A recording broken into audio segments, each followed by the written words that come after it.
My name is Sister Pat Mahoney. I'm a sister of St. Joseph for 60 years. I came to Providence House about 32 years ago and have been here through many changes. It's been such an enhancement to my life.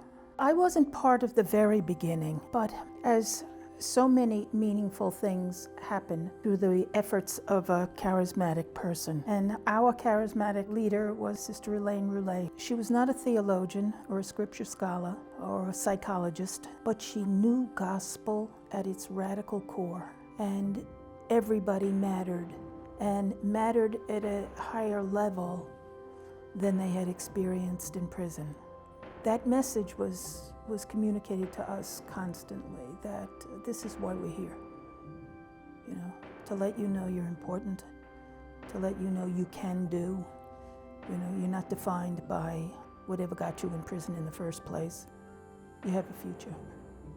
I'm Sylvia Samilton Baker. I am former program director of Providence House, PH4 in New Rochelle. In the 1980s, with the influx of homelessness and Providence House leadership looking at different ways to provide services, Providence House here in New Rochelle became a bit of a specialty house in that our population was women coming out of the foster care system.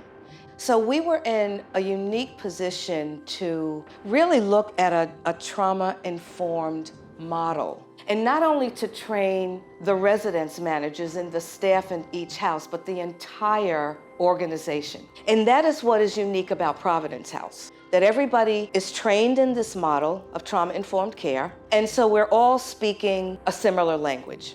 And when we began to implement the work of the trauma-informed care model, we began to see a difference.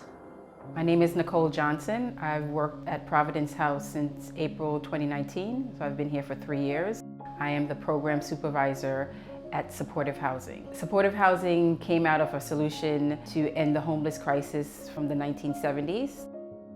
Providence House chose this as a way also of addressing the homeless crisis in New York City and finding a permanent solution for our most marginalized people to get services as well as housing to help them be a part of society. It's important to provide supportive services on site. The clients that we are working with are formerly homeless. All have a mental health condition. Some are more severe than others. Most of them, this is their first housing opportunity. This is first time having an apartment, first time having the responsibility of paying rent, paying other utility bills. The best thing I think we provided was an immediate release environment that provided security and safety, kind of a gentle movement toward their own goal. So coming out of that, but not condemning that, was important. My name is Afi Turner Myers. I am currently now a career coach at GoSo New York, but I was once a Providence House resident, and I am now a Providence House board member. I went away when I was 17 years old. I came home at 37 years old. So there were a lot of social things that I didn't understand that were going on when I came home. The world looked like a totally new place. I left, it was tokens. I came home, it was Metro cards. Had it not been for me being able to stay at Providence House, I wouldn't be where I'm at now. Not in my career, not in my life, not as an individual that is a formerly incarcerated woman. When I came to Providence House, I'll never forget, you know the first thing they said to me? Welcome home. Providence House gave me the confidence to go out because I knew I had a safe place to come back to. And I think for a lot of people, that part of the womanhood, the sisterhood, the journey, is knowing that you have somewhere safe no matter what. My name is Ed Finner. I'm a board member here at Providence House. There is a strong sense of moral strength in the board members. We recognize that we are here in a role to help support. The easiest way to support is to participate financially.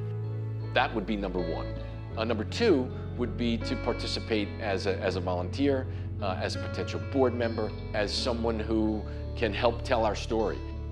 There's no more gratifying job, interest, hobby than helping others help themselves. And I think that's what we do best. We may start out as participants, we might, but but you don't know where that opportunity is going to take you. And for me, I'm the face of reentry. This is what reentry looks like now. We are not going back to prison. We are working for nonprofits. We are working with nonprofits. We are doing things to let people see that we are just another human being that made a mistake, a bad decision, whatever you want to call it. But we're here now, and we've paid for that, and we want to move forward as a, and be a productive member of society. I think that Providence House and what we do here opens the gate to hope. Hope is empty if it's not very invested in the dailiness of life. What can be revealed in others, revealed from others. The amount of women who we have given those opportunities to, it really warms my heart, and it gives me a terrific amount of faith. I see hope as like a light at the end of a dark tunnel. And working here, we have to really believe that, because in order for us to instill that and show that for our clients and model that, we have to also in ourselves believe that there's always hope. I think hope is something that you pass on. It's like a tree. If you water it, look what it grows into. I'm pretty sure Sister Elaine did not think this was what this was gonna be. And look how many people she's helped with her hope, just hope. It's not important how you go to God, but we're gonna go. So let's go there smiling and laughing and loving each other.